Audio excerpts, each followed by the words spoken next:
Yeah, so hello all, I'm Shubhajit, and I am one of the TAs for this course Algebra 1, and welcome to week 3.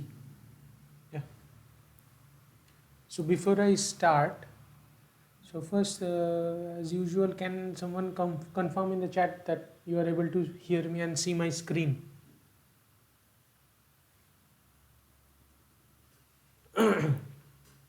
Can someone confirm?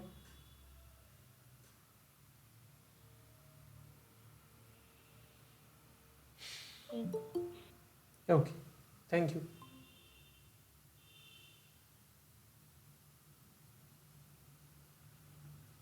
Okay.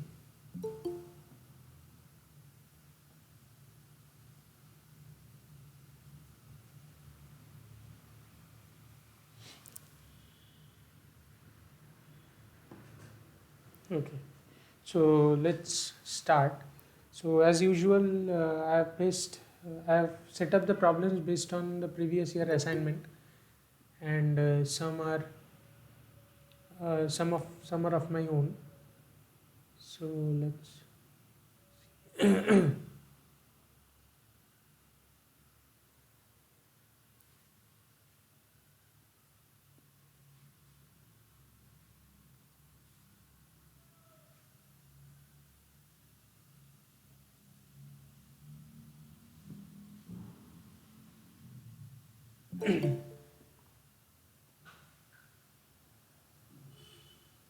okay. Okay, so let's read out the first problem, right? So you are given that G is a finite group, H is a subgroup of G such that the order of H is p power k, where p is a prime and k is greater than or equal to 1. In other words, H is a p subgroup of the group G, right? And you already know what the normalizer of a subgroup is, right? So N of H is precisely the set of all elements G in G such that G inverse is H, or in other words, the left coset GH is equal to the corresponding right coset HG. So you are asked to find out which of the following two statements are correct. So the first statement says that p to the power k plus 1 divides the order of G minus the order of the normalizer of H, right? Now note that p to the power k always divides the order of G minus the order of the normalizer of H. Why? Because firstly, since H is a subgroup of G of order p to the power k, so by Lagrange's theorem, you know p to the power k divides the order of G, right? And at the same time, H is also contained in the normalizer of H. So if you apply Lagrange's theorem to the group N of H, that is the normalizer of H, then again p to the power k divides the order of NH. So p to the power k certainly divides the difference, the order of G minus the order of NH.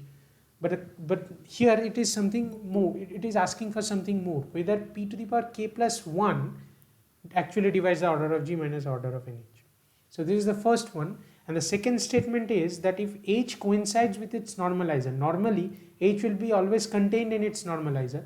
But if H is exactly equal to its normalizer, then you are asked to find out whether H will not be a Sylopi subgroup of G or it can be a Sylopi subgroup of G.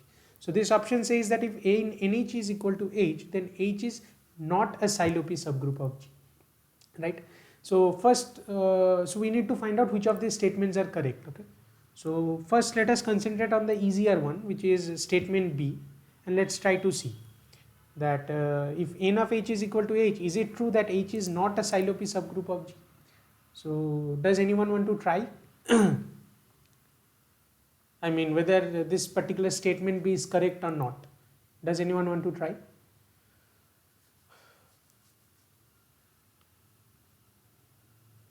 Maybe you can write down something in the chat that B is true or B is false.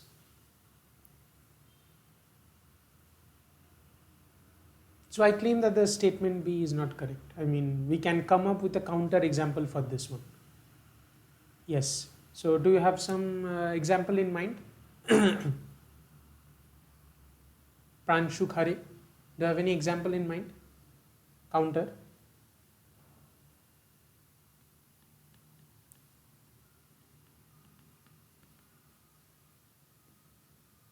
Yes. So the example that I have in mind right now, so this is false, and the example that I have is this. So you take G to be equal to S3 and you take H to be equal to, okay, so let me write it more clearly. So counter example to B.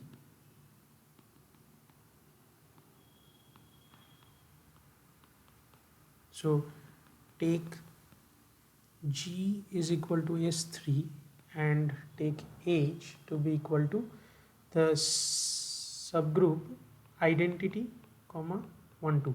That is, what you are doing is you are taking the transposition 1 2, which basically interchanges 1 and 2 and leaves 3 fixed.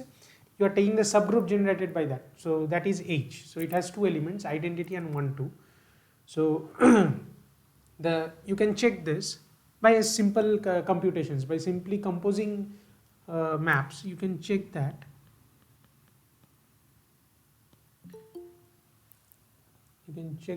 that the H is actually equal to its normalizer. Okay, so precisely the only elements of G which normalize H are identity and 1 2. Certainly H will normalize itself, that is H is contained in the normalizer, but no other element actually normalizes H. That you can easily check by just so what you do is you take any other element, let's say a 2 cycle or a 3 cycle in S3, and what you do is you apply, so let's call this element G. You consider G the composed with the transposition 1 2 composed with G inverse, right? And you can easily see that it's never the same as 1 2 for any other element G which is outside H. So H is normalizer of H, but clearly H is a silo 2 subgroup, right? Why? Because order of S3, so H is a silo 2 subgroup as order of H is equal to 2, and certainly 2 is the highest power which divides the order of S3, right? I mean 2 is the highest power of 2 dividing order of S3, right? What is the order of S3? It's 6, which is 2 times 3, right? So certainly you know that any subgroup of order 2 is a silo 2 subgroup, right? So clearly, even though n of H is equal to H, H turns out to be a silo 2 subgroup of G. So certainly statement B is false, right? So let's try to talk about statement A, and this is something very powerful and I mean more important than the second one. So we need to find out whether p to the power k plus 1 actually divides the order of G minus order of nh. As I already said, p to the power k certainly divides this, but we need to find out whether p to the power k plus 1 does so.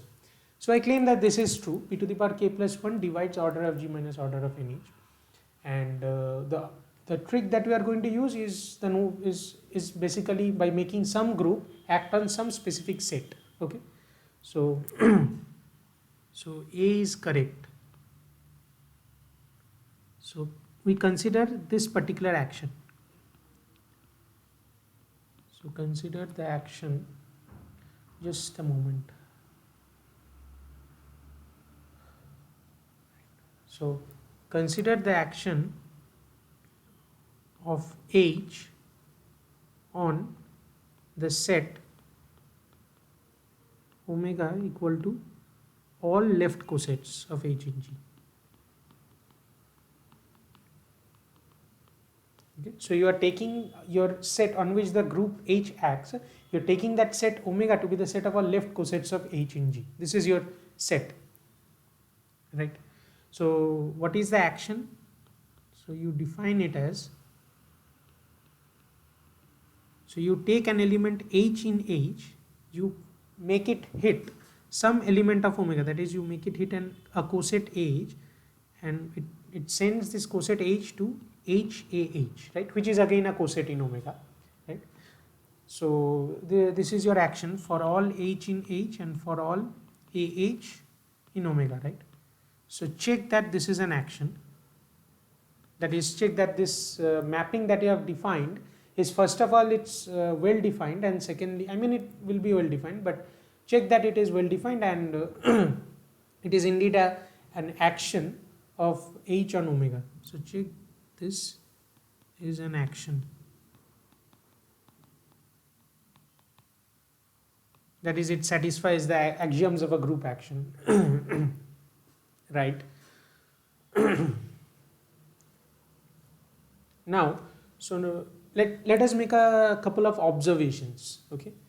So first of all, if the entire group H fixes some element, okay, so I'll not write, I mean, yeah, so H fixes some element AH in omega, right? What does that mean? That means that every element of the group fixes the element AH, okay?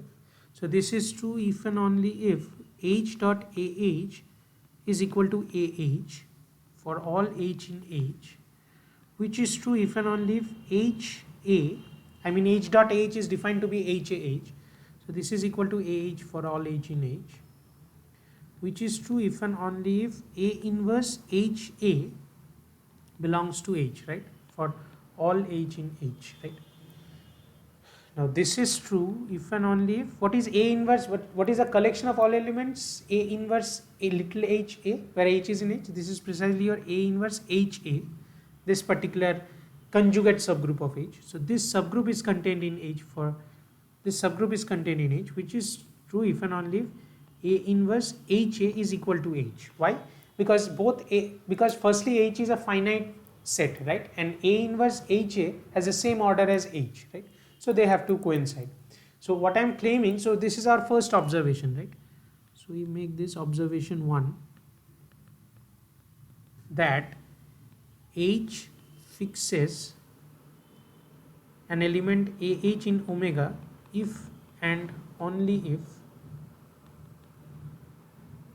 A inverse A inverse HA is equal to H. That is, in other words, we can say this is equivalent to saying that A belongs to the normalizer of H, right? So this is, so H fixes H if and only if A belongs to the normalizer of H, right? Okay, so far so good. So this is our observation 1, right? So in other words, what we can say is that if you take any element AH in omega, right, where A is in NH, then that particular element H, that particular coset AH is actually fixed by every element of H, so that its orbit only consists of a single element, namely AH itself, right? Now observe something more, that for all A, I'm sorry, it's a bit of, it's a bit loud outside, so I'll try to talk louder. So for so the next one is, we make another observation that for all A in NH, observe that the corresponding coset AH itself is contained in NH. I'll ask you, why is this so? So you take any element A in N of H. Why is the coset AH contained in NH?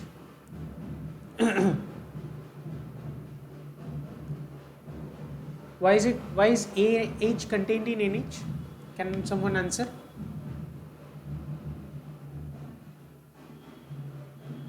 Maybe in the chat. Why do you think this is the case? Suppose you take an element A in the normalizer of H. Why is AH contained in NH?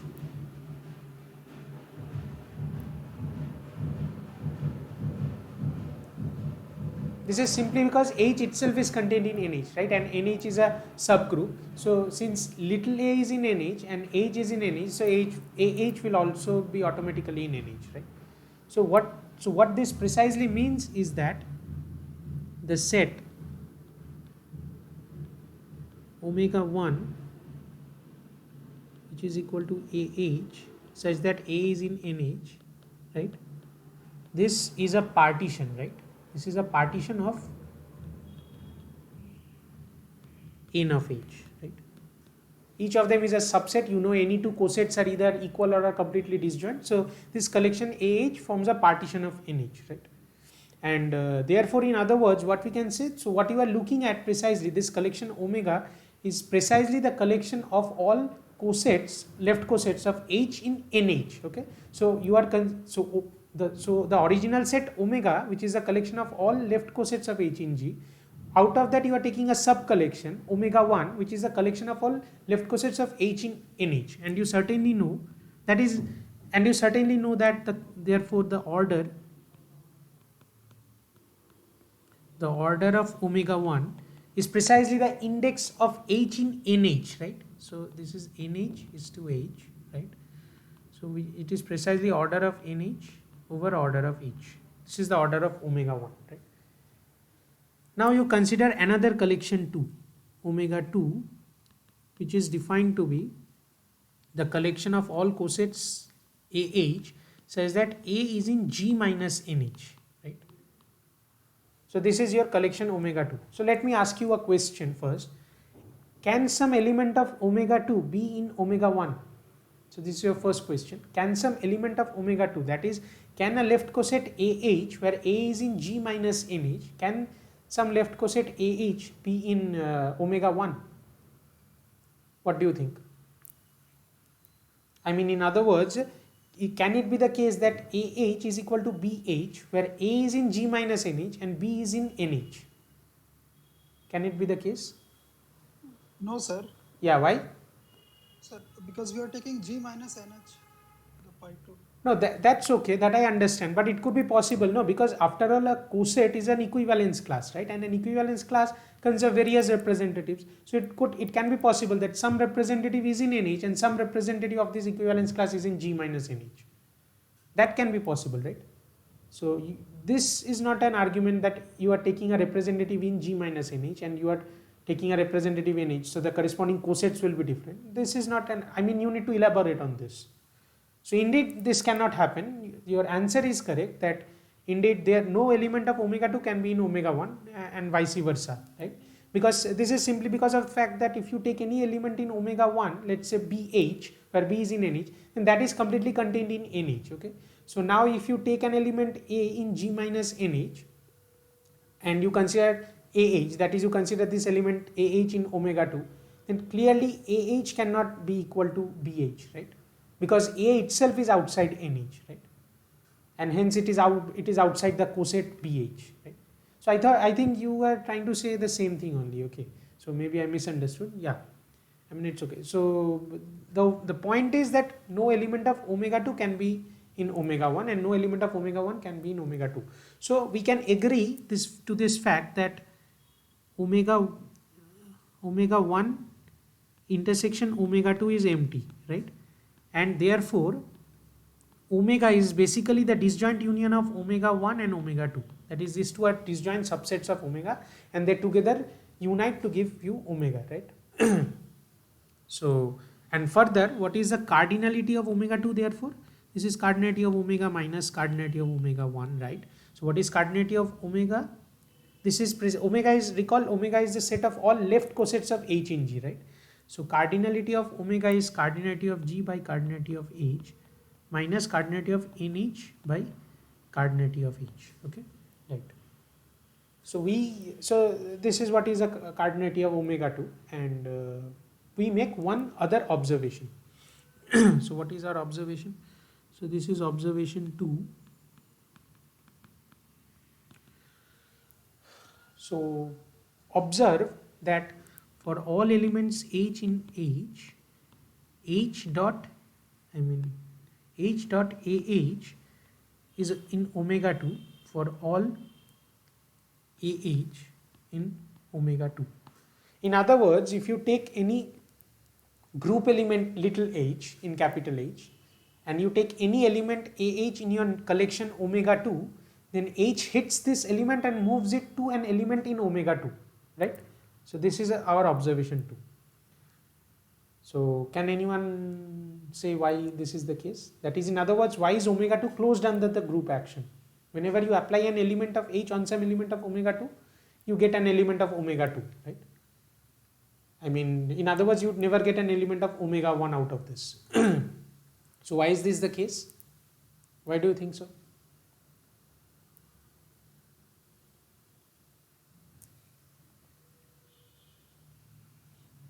So does anyone want to answer? The question is clear, right? You take any little h in capital H and you take any AH in omega 2, then the element H dot AH will be in omega 2. First of all, it is an element of omega, that you know, because H was acting on omega. But we are claiming that H dot H will actually be in omega 2 whenever AH is in omega 2. Why is this the case? Sir, omega 1 and omega 2 are a disjoint set. Yes, yes. And I mean, it could happen, right? H dot AH can be an element of omega 1, right? Even though omega 1 and omega 2 are different, disjoint. So even if AH is not in omega 1, H times AH could be in omega 1, no? That could happen. But that can't happen here. Why?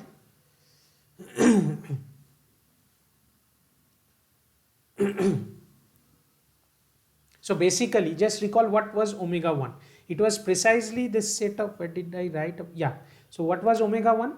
So omega 1 is precisely the set of all elements AH, where A is in NH, right? And we saw that this is precisely the set of all cosets AH, which are fixed by every element of H, right?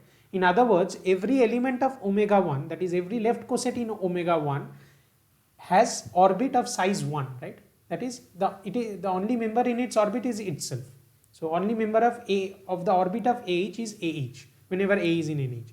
Now if it would happen that if you take AH in omega 2 and apply little h on AH and H times AH is in omega 1, what would that mean?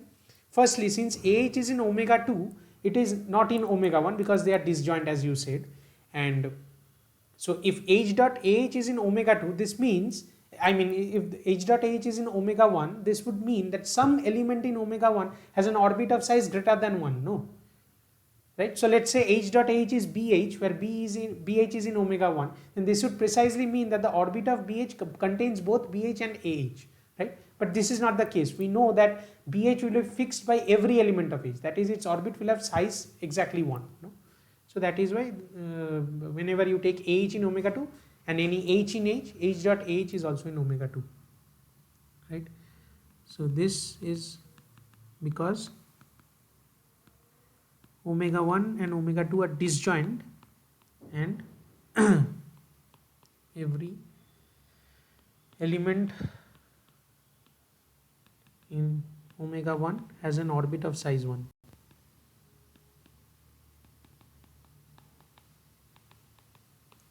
Right. Okay.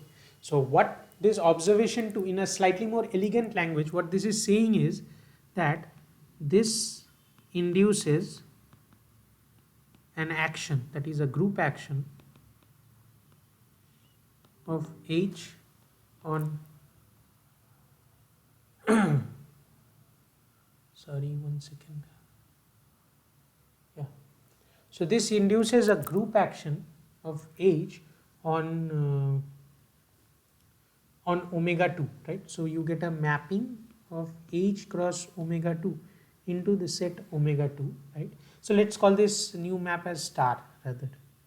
The earlier group action of H on omega was denoted by dot. We call this star, right? So you clearly understand what is this mapping. H comma any element AH is just getting mapped onto H dot AH. That is, it's the same action, but you are considering a restricted action on a smaller set, right? Exactly.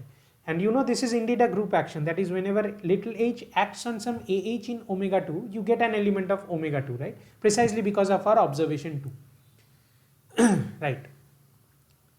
So we can have, so we do have a picture for this, okay, right? So it's always nice to have a picture. So you have, so this is your let's say, so this is your NH, which was partitioned by the collection of cosets omega 1. So this is, and this is your NH minus G. I mean G minus NH. Yeah.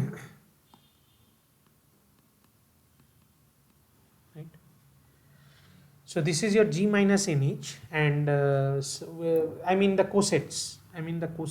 So so these squares are basically cosets. Okay. So you are considering rather the cosets of H in G minus NH. That's not a correct term, but yeah, you understand what I'm saying. So you are taking cosets of you are taking all the cosets AH where A is in where A is in what? A is in G minus NH. In other words, these are precisely the collections, this cosets. This is omega 1, this is omega 2. And we clearly observed just now that we have an action of H on omega 2, right? We have an induced action, right? So the point is that H, what does an action do? It permutes elements, right? So it basically moves the cosets in omega 2 to some element in, two elements in omega 2, right? And we saw that no element of omega 2 whenever hit by a group element little h can move to an element of omega 1. That's not possible, right? So, and moreover, we also know this, that if we know that H can never, the entire group capital H can never fix an element of omega 2, right? Because if it would fix an element, let's say AH of omega 2, then A would be in the normalizer of H, right? That means, in other words, this element AH would actually be in omega 1, right? Exactly. So since AH is in omega 2, the entire group H cannot fix omega 2, right? So in other words, we know that every orbit of omega 2, that is every orbit of an element, any orbit of an element in omega 2 has size greater than 1, right? Right? Precisely because the entire group H can never fix an element of omega 2. So there is some element little h which changes this particular element, let's say AH in omega 2, to some different element in omega 2. So its orbit must have size more than 1, right? And therefore we have this, that by the orbit stabilizer theorem,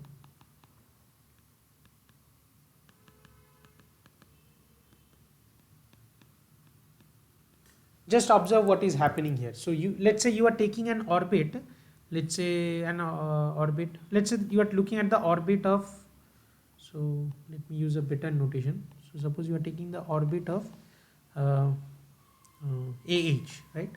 We know its size is strictly greater than 1. And what is the order of the orbit? By the orbit stabilizer theorem, this is equal to the order of the group H by order of the stabilizer, right? Stab of AH, right?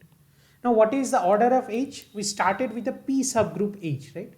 So just look at this problem. H is a P subgroup. H has order equal to P to the power K, right? And therefore, if order of H by order of this stabilizer is strictly greater than 1, this would imply that P divides the order of the orbit of AH, right? An obvious point, right? This is very easy to see, right? Since order of H by this number is strictly greater than 1, therefore P must divide this number, right? This ratio. In other words, P must divide the orbit of the order of the orbit of H, right? So H is an arbitrary element in omega 2. So we have by the orbit stabilizer theorem, every element in omega 2, so let me put this in bracket, yeah, every element in omega 2 has orbit of order divisible by P.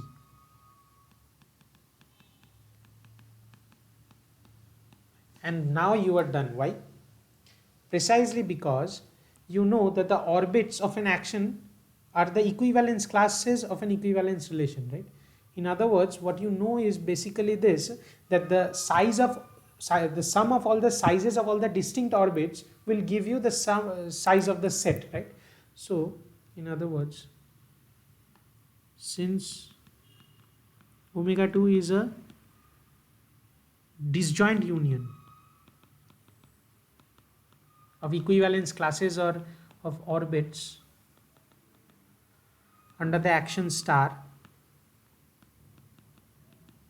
that we have seen here, okay?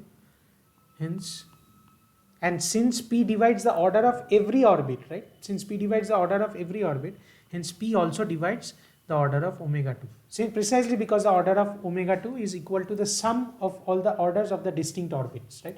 And every every summand is actually divisible by p. So the entire sum, that is the order of omega 2, will also be divisible by p. And what is the order of omega 2? Which implies therefore that p divides the order of omega 2, and we computed that the order of omega 2 is precisely order of g by order of h minus order of nh by order of h, right?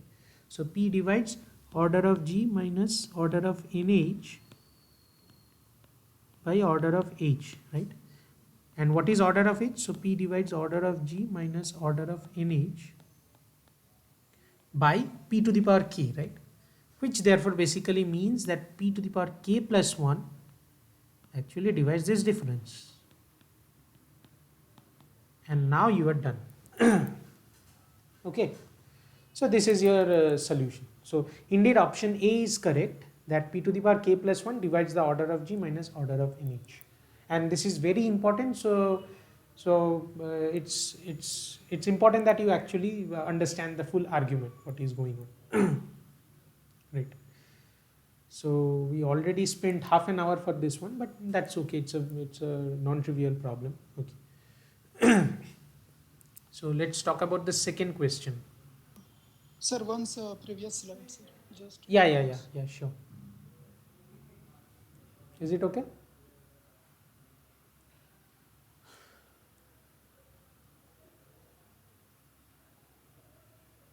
Yes, sir. Done, sir.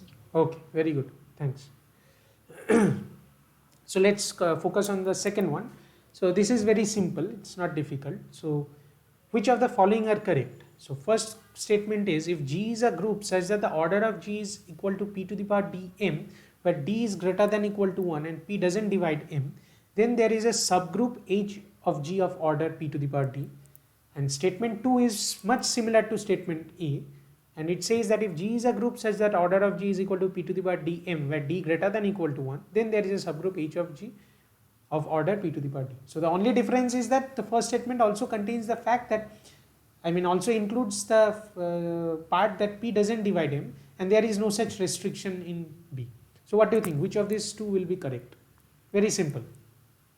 So anyone wants to answer in the chat maybe? First one? Yeah, first one is correct by Sylow's theorem, right? And also Yes. and also second option is also correct, right? Because Yes. precisely because Sylow's theorem says you, yeah, so Sylow's theorem 1, that is Sylow's first theorem, says that if G is a finite group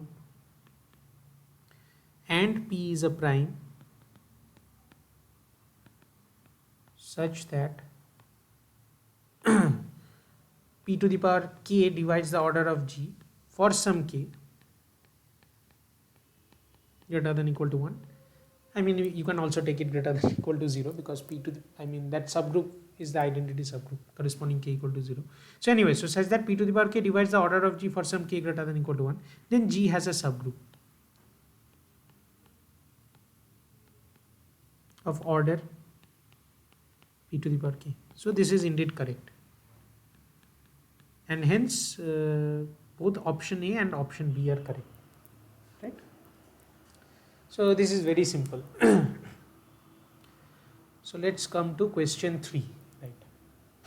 Okay, so which of the following statements are correct? So statement A is, there is a transitive action of a group of order 12 on a set X of size 20.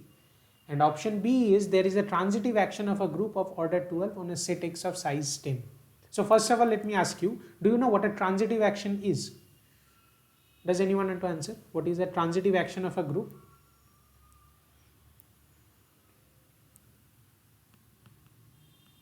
So what? Sir, A star B gives C, where ABC are elements of the group. No, but that is what you are talking about, the operation of the group. I am talking about an action. So suppose a group G acts on a set X. What do you mean by what do you mean by the fact that this particular action is transitive? What does it mean to say that this action is transitive? So okay, fine. So an action G on X is transitive if there is exactly one orbit.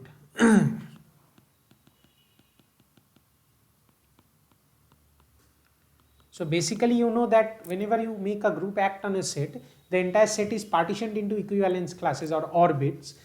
Now, if there is exactly one equivalence class, or if there is exactly one orbit, so that any two elements in the set are related, right? So if you take little a in the set and little b in the set, then you can, then a is actually related to b, right? So there is exactly one orbit, or in other words, if you take any element in the set, its equivalence class will consist of the entire set, right?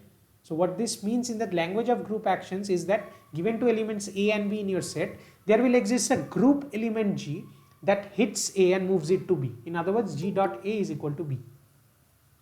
In other words, G dot A is equal to B, right? So this is what you understand, or this is what is defined to be a transitive action. Right? So let's see. So let A belong to X, okay? Then orbit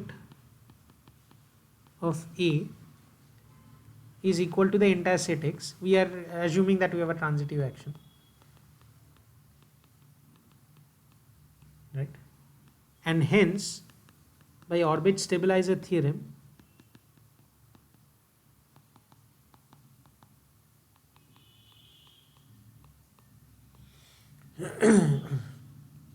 by orbit stabilizer theorem, you know that the order of X, which is equal to the order of orbit of A,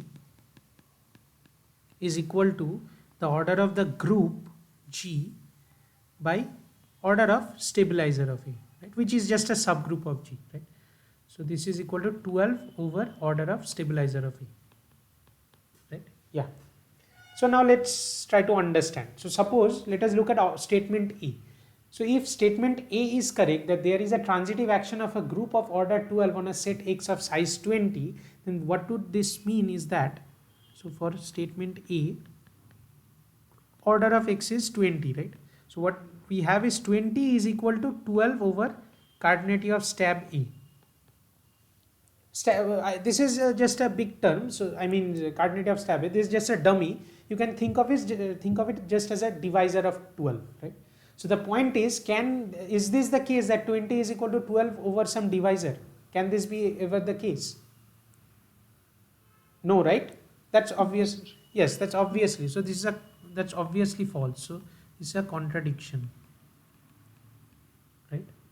So statement A is certainly wrong. Let's look at statement B. So for statement B, the order of the set is 10, right? The group is again has order 12. So 10 is equal to 12 over cardinality of stab A. Can this be the case? Does there exist some divisor of 12 so that 12 divided by that divisor is equal to 10? No, sir. Again contradiction. Right. So statement B is also incorrect. So both statements A and statement B are actually incorrect. And what we essentially needed for this is the orbit stabilizer theorem, which is one of the most important theorems that you'll ever learn. Okay. So let's look at question 4. So any action of a group. Sir. Yeah. Yes. The word stabilizer. Yes. Does it have any implication there? The word stabilizer. Yeah, you know what a stabilizer actually is, no? So basically, suppose a group G acts on a set A. So you have a mapping of G cross A into A. And what this basically, what you think of an action intuitively is that, so you have a group G and you have a set on which your group acts. So this set has elements, right? So group acting on the set, you think of it like this, that you take any element of the group G, let's say little g, it comes and hits an element of capital X, let's say little x, and it moves this element to an element little y, which is in capital X. This is how you understand, right? It's like playing carom, right? So the group element behaves like a striker, and the points of your set are just your picks or something. I don't know what they're called. So basically you use the striker to hit a pick and move it to a different pick, right? That is what basically happens. So this is this is how you consider a group action to be. And what is the stabilizer of some point in capital X? So if you take little x in capital X, so its stabilizer basically means that what are those elements of the group which are unable to move x or which keep little x fixed, right? So stabilizer of little x is just all elements G such that G dot x is x, which stabilize x, which don't move x, right? So that is the idea of the stabilizer, right? And it's a subgroup of G and all that, all those things hold, right? So is it okay? Yes, sir. Yeah, okay.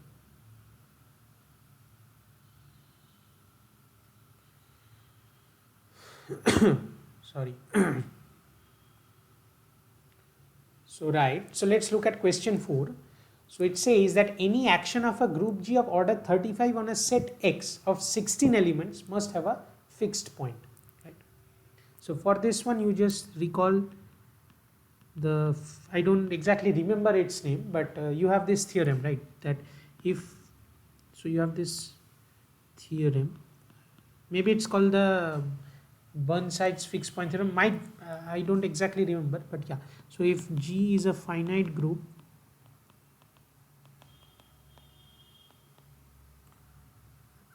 acting on a finite set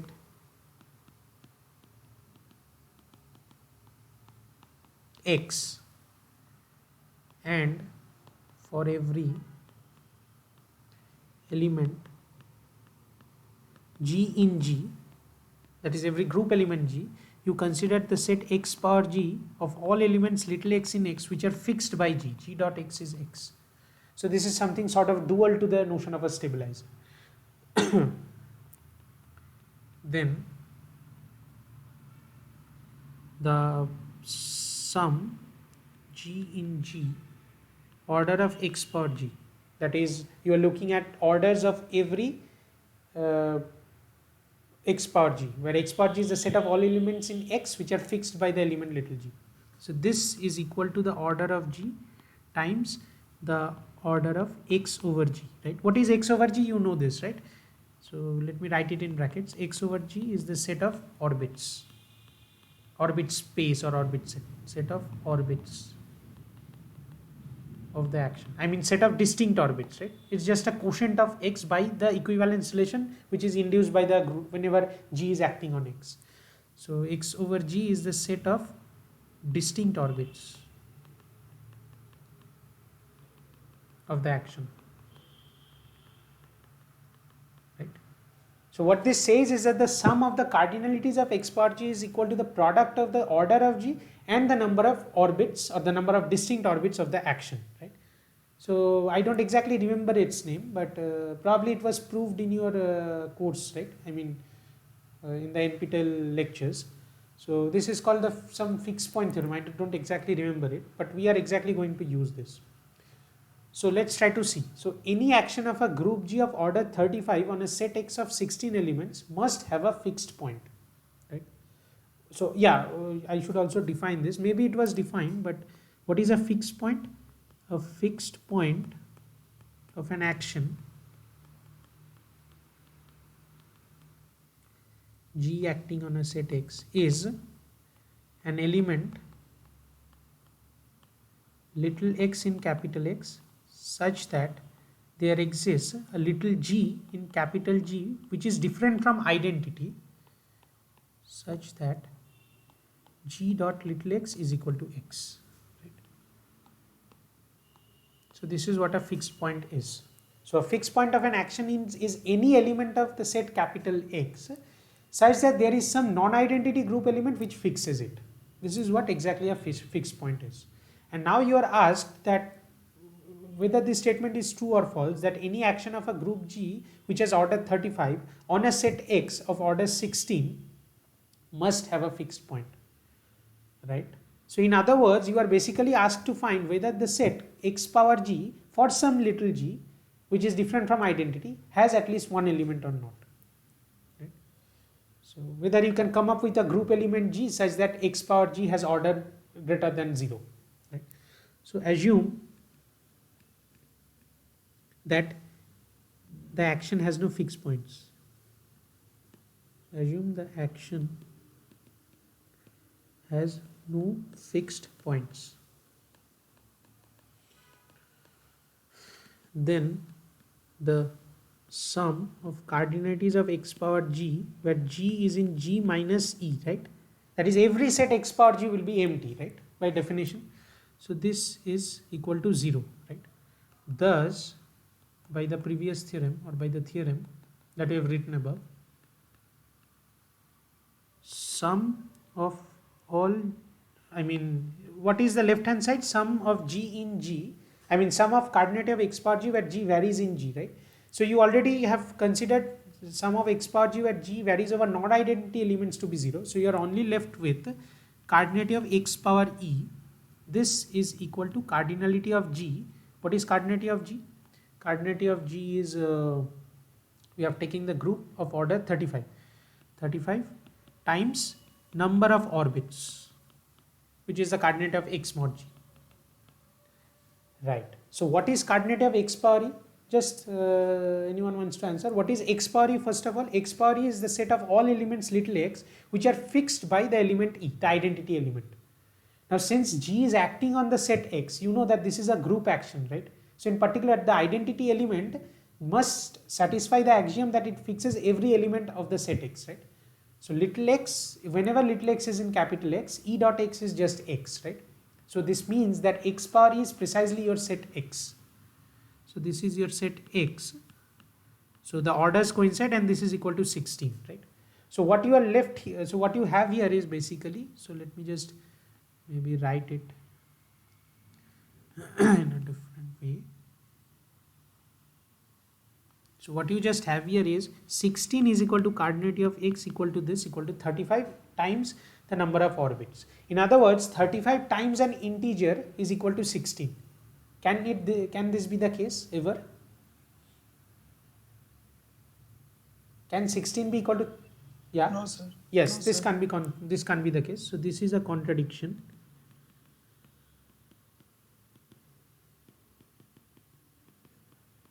Right? Hence, we know this, that the action has fixed points. It has at least one fixed point. Right? That is, in other words, this particular set that you have considered here, this particular set, this particular number, this number cannot be empty, right? I mean, what I'm trying to say is this, that this particular number cannot be 0, right? In other words, some x power g where g is a non-identity element must have at least one element. Otherwise, you would have that contradiction, right? 16 is 35 times number of orbits, which can't be the case, right? Hence, the action surely does have at least one fixed point, and indeed, therefore, this is correct.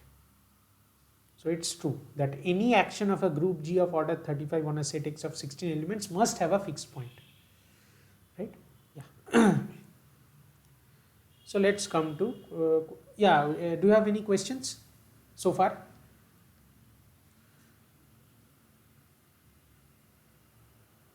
Excuse me. Does anyone have any questions? If you have questions, you can always stop me or write something in the chat. So I hope no one has questions so far. Okay. So let's come to question 5. So there is an action of GL to F3. What is GL to F3, by the way? It's the general linear group of order 2 by 2, right? Whose consisting of matrices of order 2 by 2, which have whose entries are taken from F3, the field with 3 elements, right? So you are taking matrices from you are taking matrices 2 by 2 matrices with entries from F3, and every matrix should be invertible. This is what GL to F3 is, right? The group of all invertible 2 by 2 matrices over F3 or with entries from F3, the field with 3 elements. F3 is basically just Z3, right? The field with 3 elements. Z3 with its usual addition and multiplication. Okay. So this question is asking that there is an action of GL to F3 on a set with 21 elements so that there are exactly 2 orbits. So what do you think, whether this will be true or false? So I claim that this will be certainly false. Why? Because, okay, so first of all, this is what I leave to you to check, that order of GL2 FQ, that is Q is some any number, right? I mean, it's some power of P, because okay, so let me just say what is FQ. FQ is the finite field with Q elements, right? So you can prove this after, maybe in field theory courses you'll see that any finite field must have order equal to a prime power. Anyways, that is not important here for us. So the point is, suppose Q is some integer such that you are taking the field with Q elements, then the order of the general linear group of 2 by 2 invertible matrices over FQ, this is equal to Q times Q plus 1 times Q minus 1 square. So let me ask you this, are you familiar with vector spaces and linear transformations or mappings of one vector space into another which preserve the vector space structure? Yes. Yes, okay. So if you are so, then you have to use the idea of vector spaces. Precisely, you have to use this fact that every invertible 2 by 2 matrix of order FQ is the same. I mean, 2 by 2 matrix over FQ is precisely the same as a linear isomorphism from FQ square, from this vector space FQ square to the vector space FQ square. That is, it is an automorphism of the vector space FQ square. This is what you have to use, right? And you have to use the fact that isomorphisms carry bases onto bases and all that. So using that you can do this, and in case you can't, just drop me an email or something, or tell me maybe next week. I will find this out. I will prove this for you. Anyways, so the point is, therefore the order of GL2 F3, here Q is 3, so this is 3 times 4 times 4, which is equal to 48, right? So order of GL2 F3 is 48. So what we have here is, there is an action of a group of order 48 GL2 F3 on a set with 21 elements, so that there are exactly two such two orbits. Okay, so suppose that there are exactly two orbits of some action of GL2 F3 on a set with 21 elements. So what does this mean? You know that the order of an orbit by the orbit stabilizer theorem is equal to the order of the group divided by the order of the stabilizer of some element, right? Isn't it? So you know, by orbit stabilizer theorem,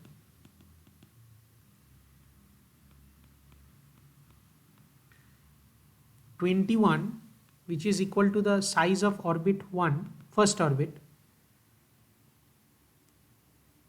plus size of orbit 2, the second orbit. We are taking two orbits, and this is equal to the order of the group, which is 48, over some stabilizer, right? Let's say stab 1, stabilizer of some element, right? So let's say, how should I write this? Let's say stab 1 plus 48 divided by stab 2, right? Stab 1 and stab 2, you can think of them just as divisors of 48 and nothing else. So 21 is equal to 48 by order of stab 1 plus 48 by stab 2, order of stab 2, which basically means if you divide both sides by, let's say, 3, you have 7 is equal to what is this, 16 over order of stab 1 plus 16 over order of stab 2, right? This is what you have, right? Now I am asking you this, can this ever happen? Do there exist divisors stab 1 and order of stab 1 and order of stab 2 of 16 such that this sum is equal to 7? Do there exist integers a and b such that 16 over a plus 16 over b is equal to 7?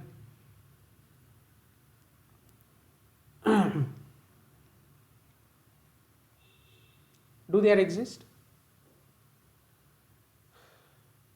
It can't, right? Why?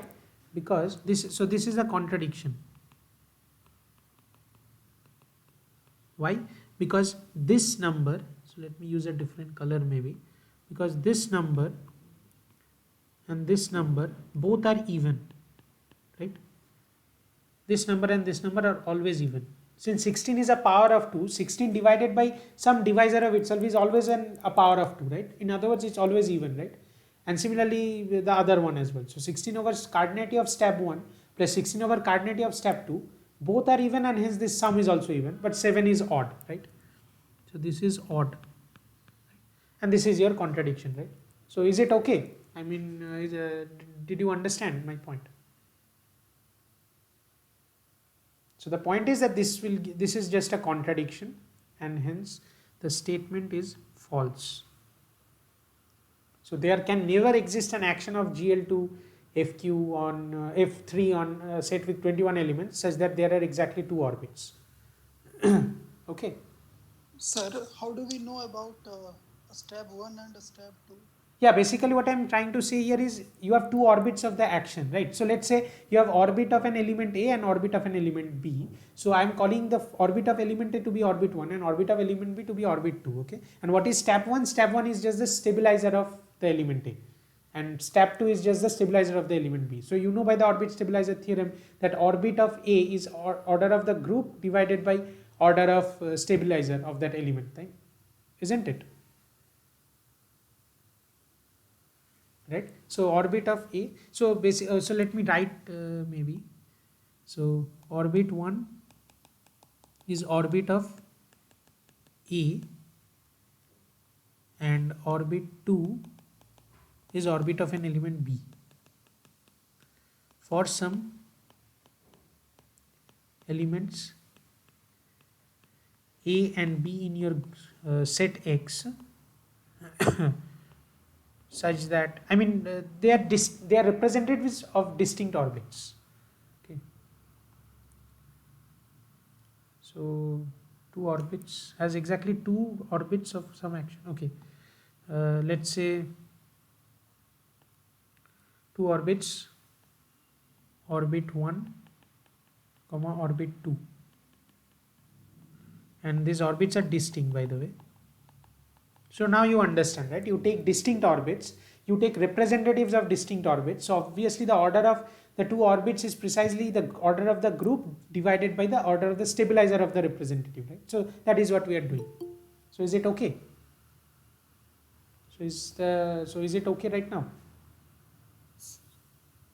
Yes? Yeah. So Ravi, is it okay? Yes, sir. Yes, sir. Okay. Fine. So that finishes this, and we know therefore that this statement is certainly false. Right? There cannot exist such an action. Right. So let's come to question 6. Okay. So if G is a group of order 108 and H is a silo 3 subgroup of G, then either this will hold that GH is equal to HG implies G belongs to H, or this will hold that H is a normal subgroup of G. Right? So you take a group of order 108 and you take any silo 3 subgroup of that group, then either this statement holds that GH is equal to HG implies G belongs to H, or this statement holds that H is a normal subgroup of G. So you are asked to find whether this statement is true or false. Okay. So just a small observation. So solution, observation. So you know that GH is equal to HG if and only if G belongs to NH, right? This is the definition of the normalizer of H. Consists of all elements G such that the left coset GH is equal to the corresponding right coset HG, right?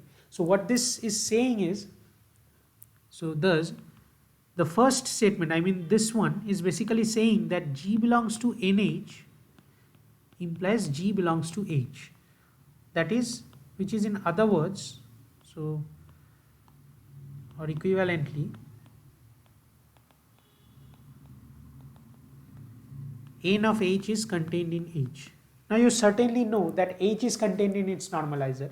So if n of H is also contained in H, that is n of H is equal to H.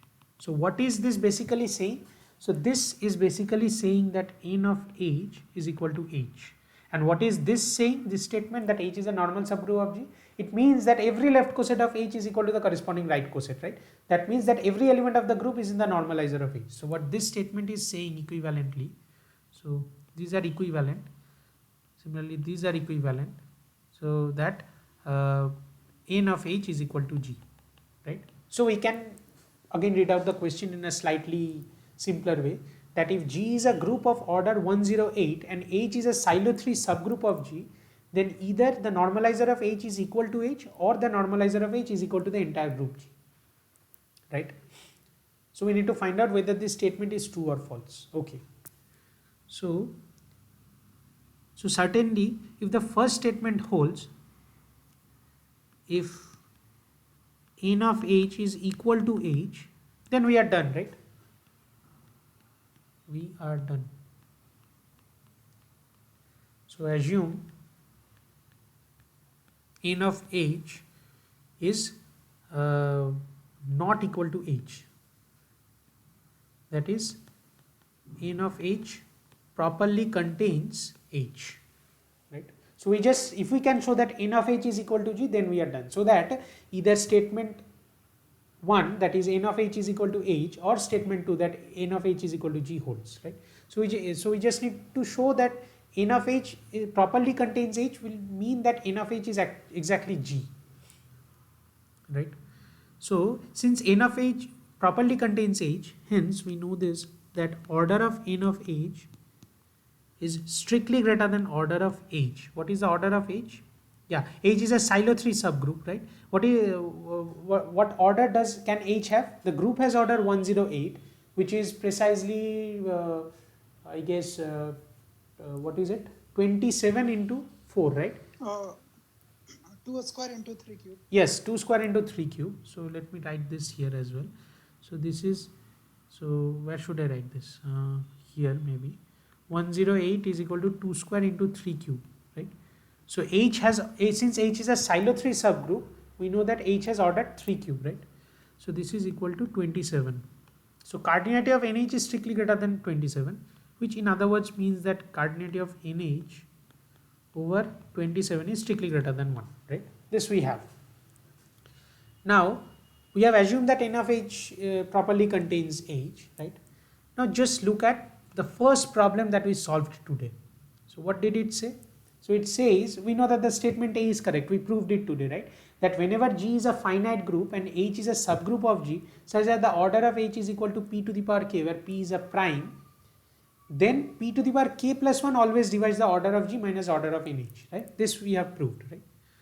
So let's apply this to this particular specific problem, right? Now we have a group G, finite group G, and we have a subgroup of order 3 cubed, right? So we know that certainly 3 to the power 4 will divide order of G minus order of n of H, right? This we know. So by first question or first problem, 3 to the power 4 divides the order of G minus order of n of H, right? So which means that 3 divides the order of G by 3 cube minus the order of n of H by 3 cube, right? Okay, which means that 3 divide, what is order of G? Order of G is 108, right? So it divided by 27 basically gives you 4 minus order of n of H by 3 by 27, right? This is what is going on. Now just look at this. Just look at this particular line that we have written here. So order of n of H by 27 is strictly greater than 1, right? And you are given that 3 divides 4 minus order of NH by 27. So order of NH by 27 is strictly greater than 1, right? And 3 divides 4 minus that. So what is the only possibility? Certainly order of NH by 27 can't be 2 because 3 doesn't divide 4 minus 2. It can't be 3 because 3 doesn't divide 4 minus 1, right? I mean 4 minus 3, right? So only possibility is that order of NH by 27 is 4, right? So that in that case 3 certainly divides this number, right? I mean you understand that order of NH by 27 has to be less than equal to 4, right? Because NH is a subgroup of G. So this implies, yeah, so this implies that order of NH by 27 is 4, right? And what does that mean? That means order of NH is equal to 108. Now G is a group of order 108, NH is a subgroup of that of the same order, which means that N of H is equal to G, which implies that H is a normal subgroup of G. And then you are done. Okay. So certainly this is true. Either first statement that NH is equal to H holds, or second statement that NH is equal to G holds. So I hope you don't have any questions from this one. What we used was essentially our first problem for this one. Right. So I have only 2 more questions left. So let's quickly get over with them. Right. So question 7 is, so this is again not difficult. First of all, let me ask you, did you learn about the class equation in the lectures? Was the class equation taught? Class equation of a group?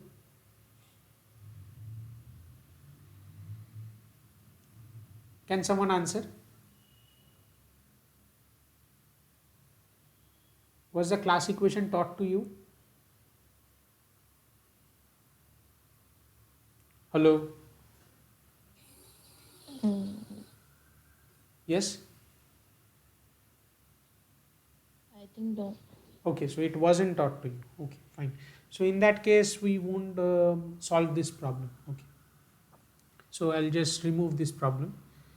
And by the way, there was another problem, the last one in your assignment. So it was a very simple one, which is why I didn't choose to put it. It was basically saying that suppose you take a group of order 175 and you take a silos 5 subgroup of it, then that silo 5 subgroup can never be normal. This is very simple to answer, but let me just reiterate it. You have a group of order 175, right?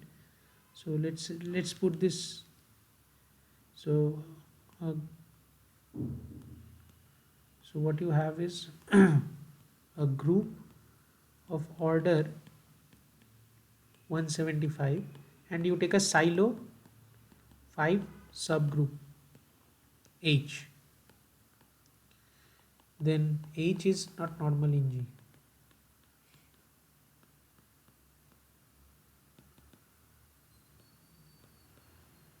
So first of all, what is the order of a silo 5 subgroup? So this is, so statement is, I mean, whether this is true or this is false. So what is the order of a silo 5 subgroup?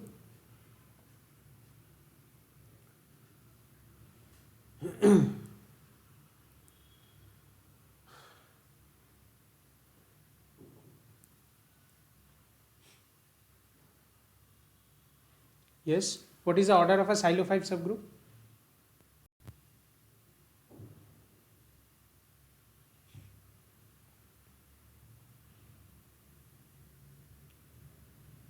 Does Ravi, what is the order of a silo 5 subgroup? Some P into some. So the group has order 175, right? And you are taking a silo 5 subgroup. What should be the order of a silo 5 subgroup?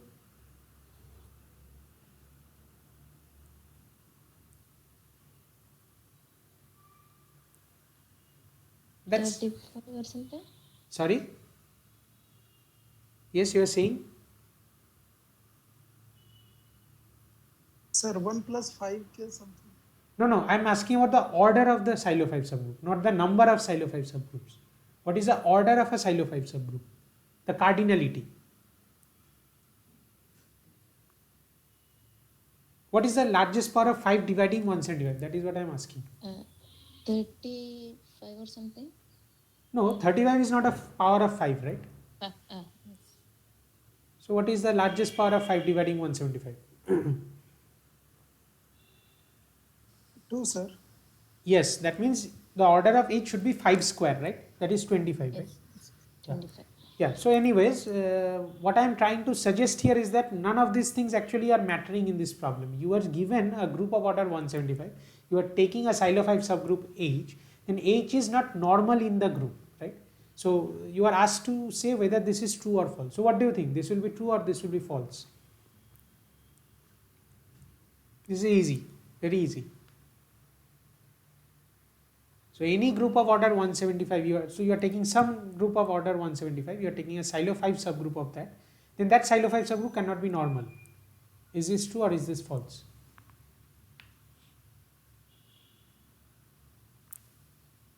What do you think? By intuition seems true. Like, It seems to be true, but it is actually false. Why? This is very simple. You take any group of order 175, you know it has a silo 5 subgroup, right? In particular, so this is false. So just take Z175. What is this? The cyclic group of order 175, right? Any subgroup is normal.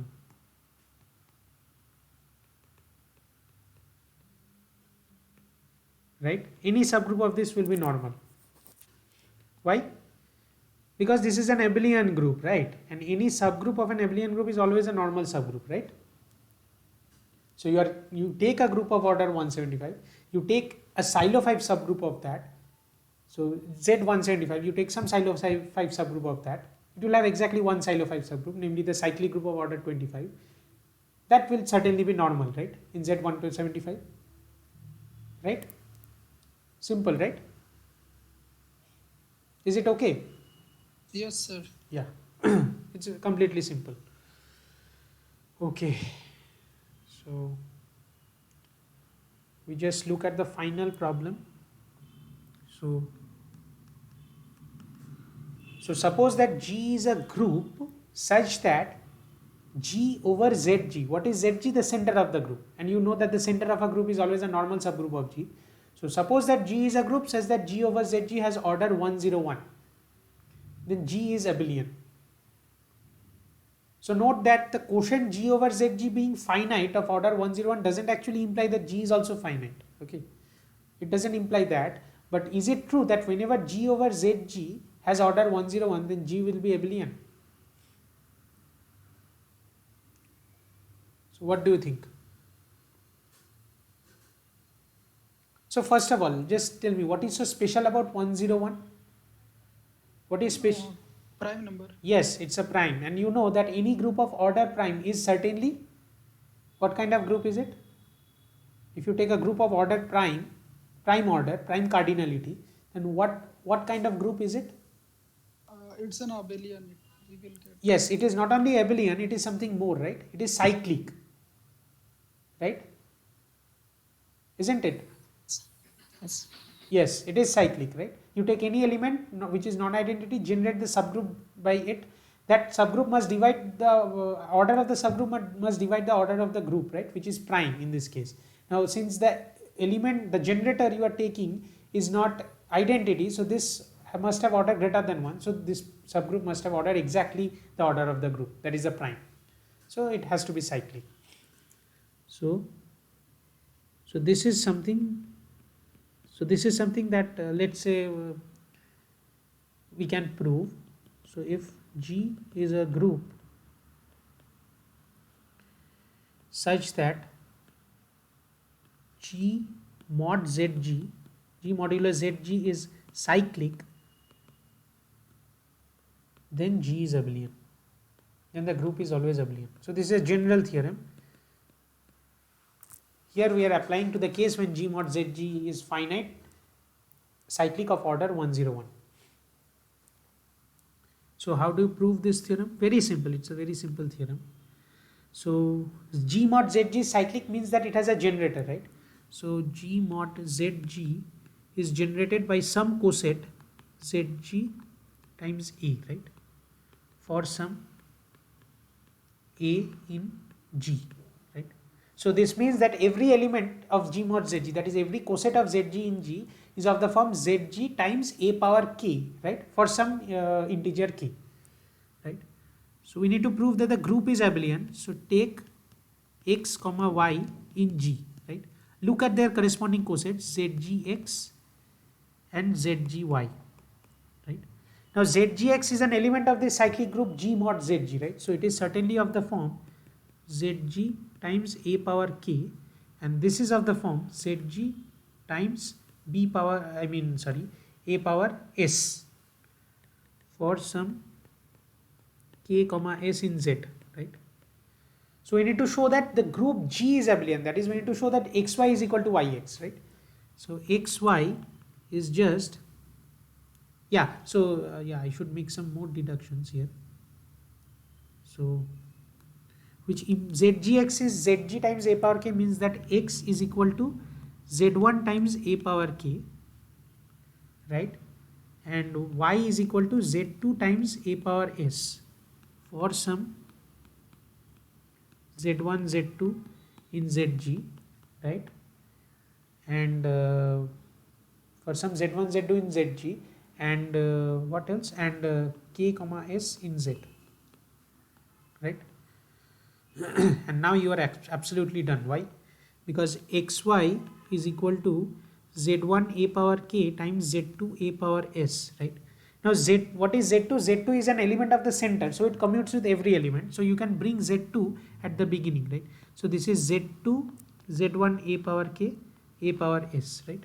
Now a power s will commute with a power k, so this is z2 z1 a power s a power k, and again since z1 is in the center, so it commutes with every element. In particular, it will commute with a power s. So this is z2 a power s times z1 a power k, right? So this is yx, right? So xy equal to yx, and since xy equal to xy and x and y are arbitrary,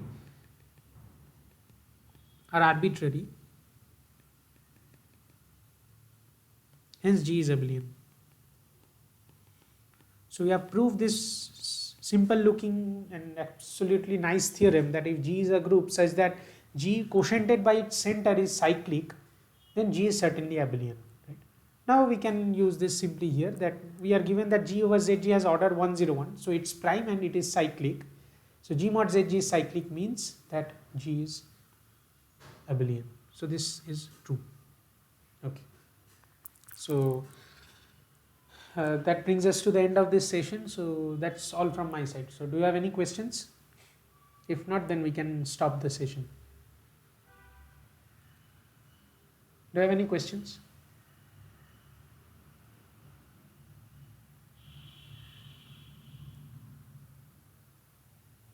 Okay. So in that case, maybe we can stop. So see you all next week, and do attend the sessions which are taken on Friday by Harish. He is one of the TAs, and he solves part of the assignments, and I solve the rest of the assignment every week. Okay. So do attend those, and yeah. So see you all next week. Okay. Thank you, sir. Yeah. Okay. Bye.